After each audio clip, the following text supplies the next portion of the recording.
નમસ્તે વિદ્યાર્થી મિત્રો, ગઈ વખતે આપણે સ્વાધ્યાય 11.1ના પહેલા 4 દાખલા જોયા હતા. આજે આપણે જોઈશું દાખલા નંબર 5.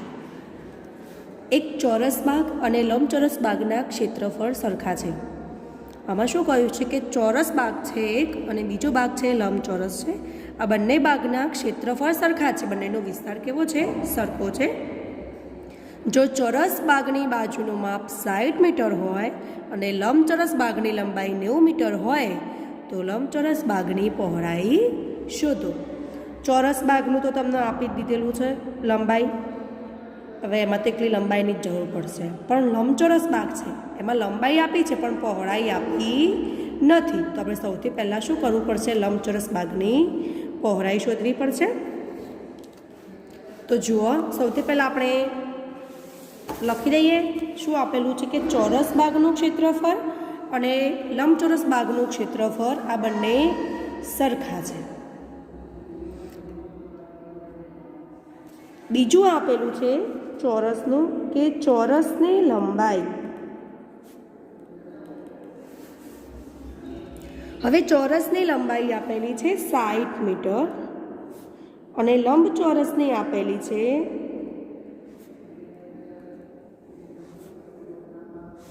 90 મીટર. તો એની પહોળાઈ શોધો. હવે લંબચોરસની પહોળાઈ કઈ રીતે મળશે? તો જો લંબચોરસ બાગનું ક્ષેત્રફળ એનો સૂત્ર મૂકે કે લંબચોરસ બાગનું ક્ષેત્રફળ બરાબર લંબાઈ ગુણ્યા પહોળાઈ. પણ લંબચોરસ બાગનું ક્ષેત્રફળ કેટલું છે એ પણ આપણને ખબર નથી. જો આપણને એ ખબર હોય કે લંબચોરસ બાગનું ક્ષેત્રફળ આટલું છે, લંબાઈ પણ ખબર છે, તો આપણને પહોળાઈ મળી જાય. કોઈ પણ બે માપ ખબર હોય તો ત્રીજું માપ મળી જાય.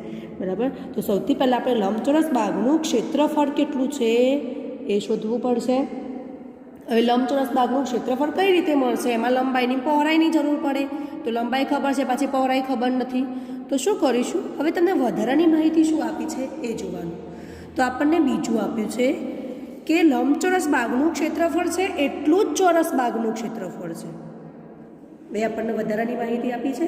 તો એનો મતલબ કે ચોરસ બાગના ક્ષેત્રફળ ઉપરથી આપણને લંબચોરસ બાગનું ક્ષેત્રફળ મળશે અને લંબચોરસ બાગના ક્ષેત્રફળ ઉપરથી આપણને પહોળાઈ મળી જશે.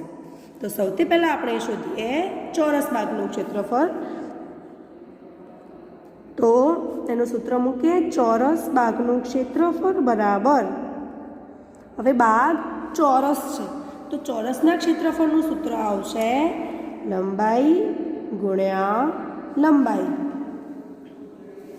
તો લંબાઈ આપણને આપેલી જ છે 60 મીટર, તો સીધી મૂકી દઈએ 60 મીટર ગુણ્યા 60 મીટર. 6 6 36 અને 2 0 3600 મીટર સ્ક્વેર. ચોરસ બાગનું ક્ષેત્રફળ મળ્યું 3600 મીટર સ્ક્વેર. હવે ચોરસ બાગ અને લંબચોરસ બાગના ક્ષેત્રફળ સરખા હતા માટે લંબચોરસ બાગનું ક્ષેત્રફળ પણ 3600 મીટર સ્ક્વેર થયું.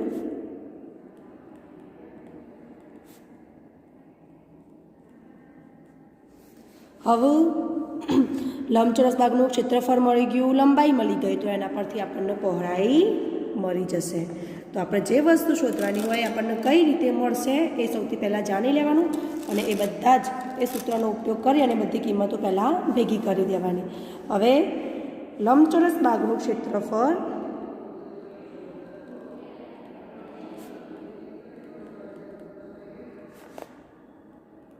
હવે લંબચોરસનું ક્ષેત્રફળ થશે લંબાઈ ગુણ્યા પહોળાઈ. બરાબર? હવે જો આમાં લંબચોરસ બાગનું ક્ષેત્રફળ તો આપણને આપેલું જ છે, એ શોધવાનું નથી, આપણે શોધવાની છે પહોળાઈ. તો આપણે પહોળાઈ એમ રહેવા દઈશું. તો ક્ષેત્રફળ છે 3600 એટલે આપણે અહીંયા મૂકીએ 3600 બરાબર. હવે લંબાઈ તો જો લંબચોરસની વાત કરી છે તો એની લંબાઈ હતી 90 મીટર ગુણ્યા પહોળાઈ શોધવાની છે એટલે એમના એમ. હવે અહીંયા આપણે જોઈ શકીએ છીએ કે 90 ગુણાકારમાં છે, એ બરાબરની આ બાજુ આવશે એટલે ભાગાકારમાં 3600 ભાગ્યા 90 બરાબર પહોળાઈ. 0 0 ઉડી ગઈ. 360 ભાગ્યા 9 કરીએ તો 9 ચોક 36, 36માંથી 36 જાય એટલે શૂન્ય, આ શૂન્ય વધી એટલે અહીંયા ઉપર મૂકી દઈએ, એટલે કે 40 ગુણ્યા 9 360 થાય, ભાગ્યા 9, આ મળી પહોળાઈ. 9 9 ઉડી ગયા માટે પહોળાઈ થશે 40 મીટર. તો આપણને પહોળાઈ મળી ગઈ. સૌથી પહેલાં શું કરવાનું, લંબચોરસ બાગના ક્ષેત્રફળનું સૂત્ર મૂકવાનું, એટલે બરાબર લંબાઈ ગુણ્યા પહોળાઈ. પણ ક્ષેત્રફળે ખબર નથી, પહોળાઈએ ખબર નથી, તો એક આપણને કોઈ પણ એક આપેલું હોય પદ, બરાબર, તો એના પરથી આપણને બે વસ્તુ મળશે નહીં. તો સૌથી પહેલાં આપણે શોધ્યું લંબચોરસ બાગનું ક્ષેત્રફળ. કઈ રીતે શોધ્યું, આના બરાબર ચોરસ બાગનું ક્ષેત્રફળ, એટલે ચોરસ બાગના ક્ષેત્રફળ ઉપરથી આપણે શોધ્યું લંબચોરસ બાગનું ક્ષેત્રફળ, અને એના પરથી પછી આપણે શોધીએ અહીંયા પહોળાઈ. હવે દાખલા નંબર 6.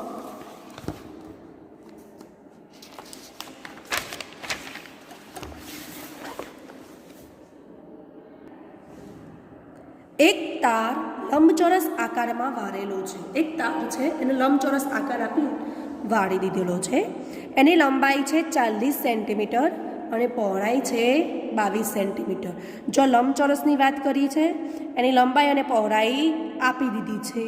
જો તેને ખોલીને ચોરસ આકારમાં વાળવામાં આવે, આ જ લંબચોરસ આકાર હવે એને શામાં ફેરવ્યો, ચોરસ આકારમાં, તો તેની દરેક બાજુનું માપ કેટલું થશે. પહેલાં લંબચોરસ હતો એટલે એની લંબાઈ પહોળાઈ અલગ હતી, પછી એનો ફેરવ્યો ચોરસમાં. તો સૌથી પહેલાં આપણે મૂકી દઈએ રકમમાં શું શું આપેલું છે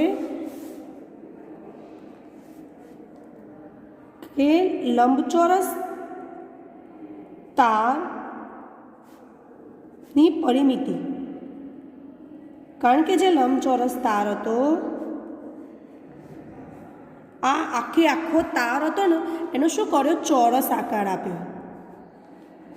મતલબ કે આમાંથી તાર ઓછો પણ નથી કર્યો ને વધારે પણ નથી કર્યો, એટલે આ જે છેડા છે એની પરિમિતિ, છેડા હોય એને કહેવાય પરિમિતિ, વચ્ચેનો ભાગ કહેવાય ક્ષેત્રફળ.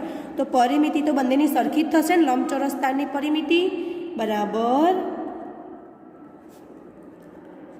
ચોરસ તારની પરિમિતિ, કારણ કે તાર તો એટલો ને એટલો જ ઉપયોગમાં લઈ લીધો છે, એટલે બંનેની પરિમિતિ સરખી થઈ જશે.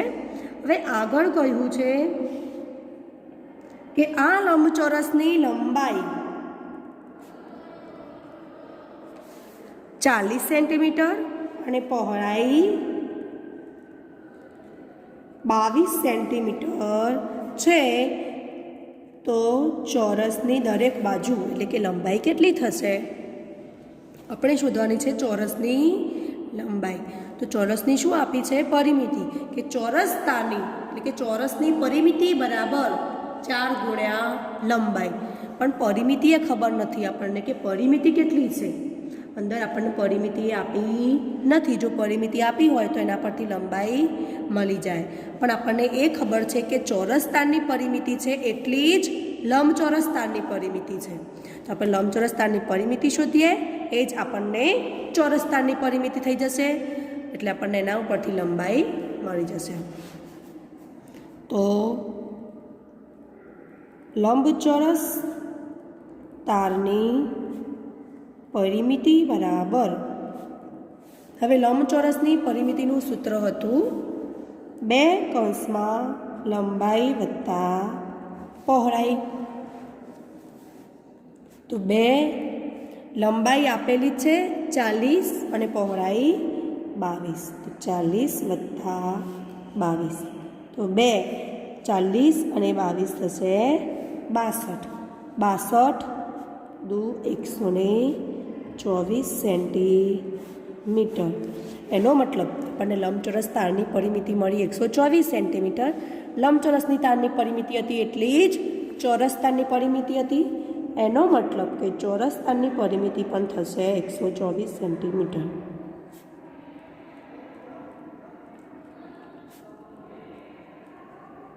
હવે આપણને પરિમિતિ મળી ગઈ ચોરસ તારની, એના ઉપરથી આપણને લંબાઈ મળી જશે. તો સૂત્ર મૂકી દઈએ, ચોરસ તારની પરિમિતિ બરાબર 4 ગુણ્યા લંબાઈ. હવે પરિમિતિ ખબર જ છે, આપણે શોધવાની નથી. પરિમિતિ તો આપણને મળી ગઈ 124 બરાબર 4. હવે આપણે શોધવાની છે લંબાઈ, એટલે લંબાઈ એમના એમ લખીએ. હવે અહીંયા 4 ગુણાકારમાં છે, આ બાજુ હશે તો ભાગાકારમાં, બરાબર લંબાઈ 124 ભાગ્યા 4 કરીએ. 4 તરી 12, 12માંથી 12 જાય તો 0, ઉપરથી ઉતાર્યો ચોગરો, 4 એકા 4, 4માંથી 4 જાય તો 0. 31 ચોગ, 31 ગુણ્યા 4 કરીએ તો 124 મળે, છેદમાં 4, 4 4 ઉડી ગયા, તો લંબાઈ મળી 31 સેન્ટીમીટર. હવે હજુ આપણને આગળ શું વાત કરી છે કે કયો આકાર વધુ ક્ષેત્રફળ આવડે છે, એટલે લંબચોરસનું ક્ષેત્રફળ વધારે છે કે ચોરસનું ક્ષેત્રફળ વધારે છે એ આપણે શોધવાનું છે. તો એનો મતલબ કે આપણે બંનેનું ક્ષેત્રફળનું સૂત્ર મૂકવું પડશે. જેનો જવાબ મોટો હશે એનું ક્ષેત્રફળ વધારે છે. તો અહીંયા શોધીએ, ચોરસનું ક્ષેત્રફળ બરાબર, એનું સૂત્ર છે લંબાઈ ગુણ્યા લંબાઈ. હવે આપણને ચોરસની લંબાઈ મળી 31 સેન્ટીમીટર ગુણ્યા 31 સેન્ટીમીટર. ગુણાકાર કરીએ, 31 ગુણ્યા 31,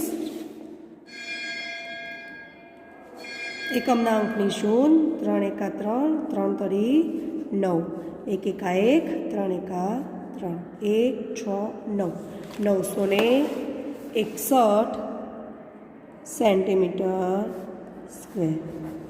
હવે આપણે શોધીએ લંબચોરસનું ક્ષેત્રફળ.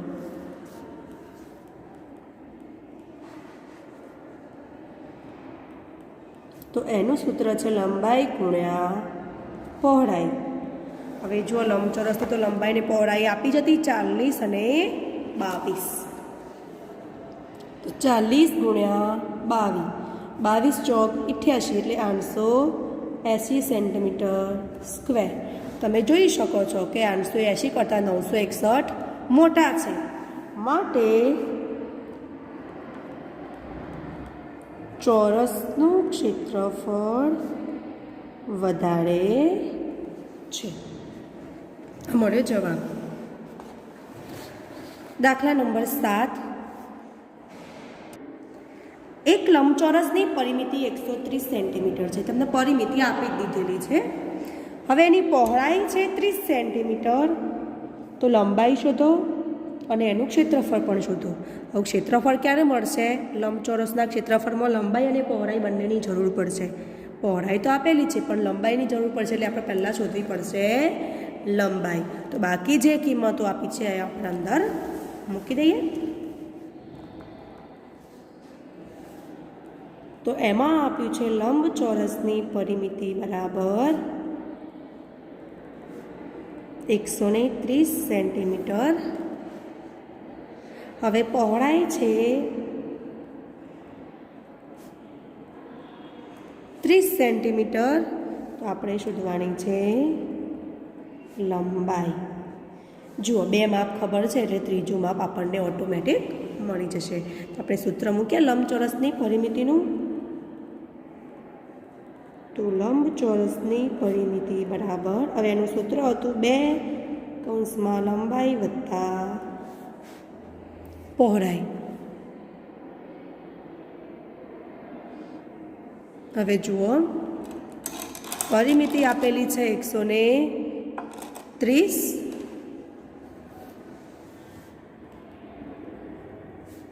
બે લંબાઈ શોધવાની છે એટલે એમના એમ, અને પહોળાઈ આપેલી છે 30. જો 2 અહીંયા ગુણાકારમાં છે, કશું નથી એટલે ગુણાકાર કહેવાય. એ આ બાજુ આવશે એટલે થશે ભાગાકાર. 130 ભાગ્યા 2 બરાબર, બાકી વધુ લંબાઈ વત્તા 30. હવે 130 ભાગ્યા 2 કરીએ, 2 છગ 12, 3 12 જાય તો 1, ઉપરથી ઉતારી 0, 2 પંચું 10, 10 10 જાય તો 0, 65 દુ 130, તો અહીંયા લખીએ 65 દુ છેદમાં 2 લંબાઈ વત્તા 30, 2 2 ઉડી ગયા, તો 65 બરાબર લંબાઈ વત્તા 30. હવે 30 અહીંયા સરવાળામાં છે, આ બાજુ આવશે તો બાદબાકી થશે. 65 - 30 બરાબર લંબાઈ, માટે લંબાઈ થશે 65માંથી 30 જાય તો 35 સેન્ટીમીટરની વાત કરી છે, તો આપણને લંબાઈ મળી 35 સેન્ટીમીટર. હવે આગળ શું આપણને માગ્યું છે કે લંબચોરસનું ક્ષેત્રફળ પણ શોધો. તો હવે લંબાઈ મળી ગઈ, પહોળાઈ ખબર છે, તો ક્ષેત્રફળ પણ મળી જશે. તો લંબચોરસનું ક્ષેત્રફળ બરાબર લંબાઈ ગુણ્યા પહોળાઈ. લંબાઈ મળી 35 અને પહોળાઈ આપેલી છે 30 સેન્ટીમીટર. 35 ગુણ્યા 30 કરીએ,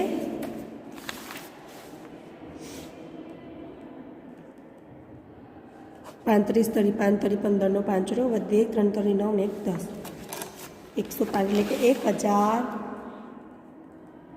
1050 સેન્ટીમીટર સ્ક્વેર. આવ્યો જવાબ. દાખલા નંબર 8.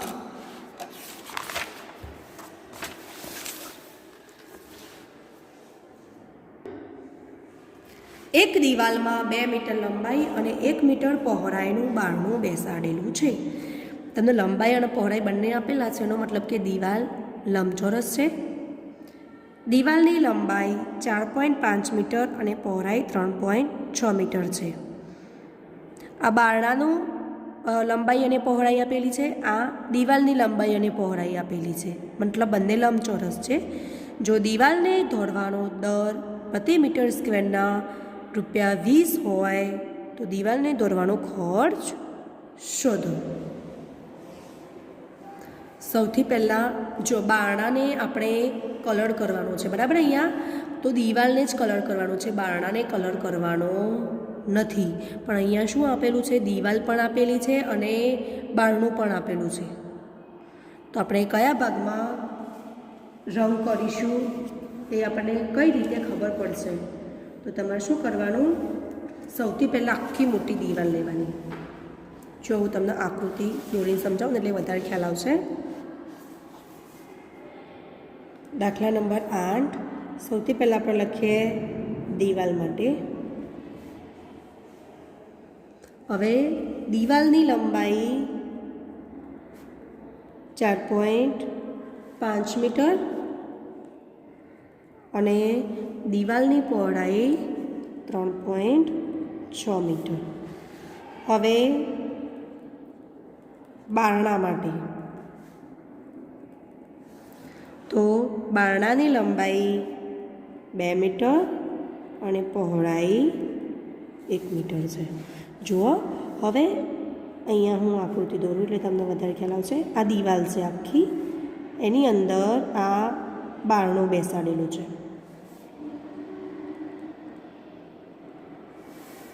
હવે આ દિવાલને રંગ કરવાનો છે, બરાબર. તો કઈ રીતે આપણને ખબર પડશે કે આટલા ભાગમાં રંગ નથી કરવાનો, તો કઈ રીતે શોધીશું?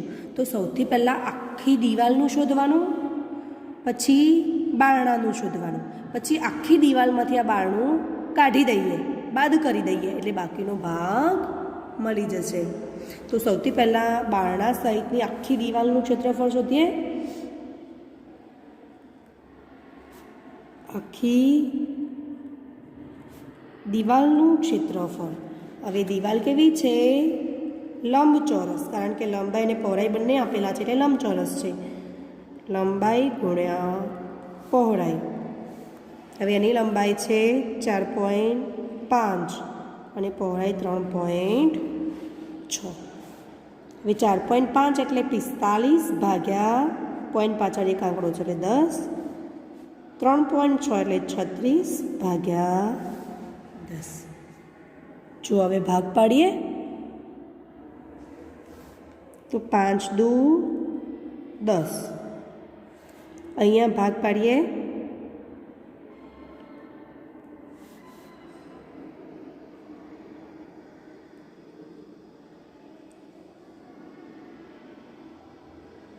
પંદર તરી 45 અને અહીંયા ભાગ પાડીએ. 18 દુ 36. તો જો 2 2 ઉડી ગયા. 5 તરી 15. તો 3 તરી 9 ભાગ્યા કશું નથી એટલે 1 ગુણ્યા 18 ભાગ્યા 10.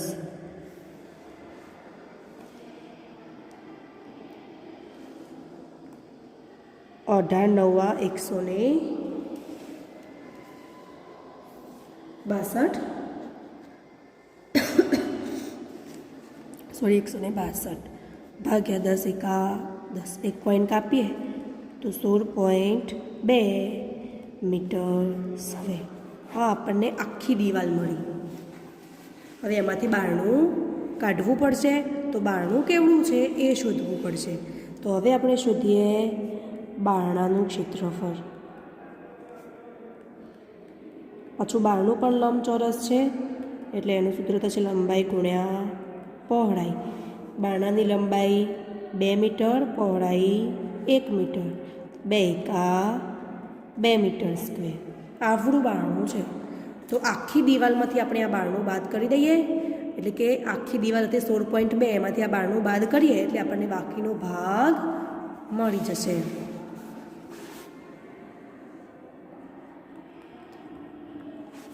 તો દોરવા માટેની દિવાલનું ક્ષેત્રફળ બરાબર આખી દિવાલનું ક્ષેત્રફળ માઇનસ બારણાનું ક્ષેત્રફળ. કારણ કે આપણે બારણાને કલર કરવાનો નથી એટલે બારણું બાદ કરવું પડશે. આખી દિવાલનું મળ્યું 16.2 મીટર સ્ક્વેર અને બારણું હતું 2 મીટર સ્ક્વેરનું. તો 16માંથી 2 જાય તો 14.2 મીટર સ્ક્વેર. આ જે ભાગ છે બારણા વગરનો એ છે 14.2 મીટર સ્ક્વેર દિવાલ છે. હવે આગળ શું કહ્યું છે કે 1 મીટર સ્ક્વેરના 20 રૂપિયા થાય છે. આમાંથી આખી દિવાલ છે ખાલી આટલું એ આપણે 1 મીટર સ્ક્વેર ધારીએ તો આટલાના ખાલી 20 રૂપિયા થાય છે. તો એવી તો કેટલી બધી છે, તો એના કેટલા થશે?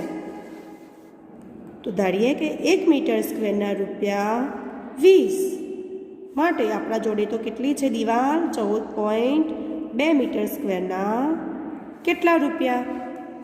ચોકડી ગુણાકાર કરીએ. 14.2 ગુણ્યા 20 ભાગ્યા 1. હવે પોઈન્ટ કાઢી દઈએ તો 142 ભાગ્યા પોઈન્ટ પાછળ એક આંકડો છે એટલે 10 અને ગુણ્યા 20. 0 ઉડી જાય. 142 દુ 284 રૂપિયા. આ બેનો ગુણાકાર થશે 284 રૂપિયા. એનો મતલબ કે આખી દિવાલ કલર કરવાનો છે એના થશે 284 રૂપિયા. આપણો સ્વાધ્યાય 11.1 અહીંયા પૂરો થાય છે. Thank you.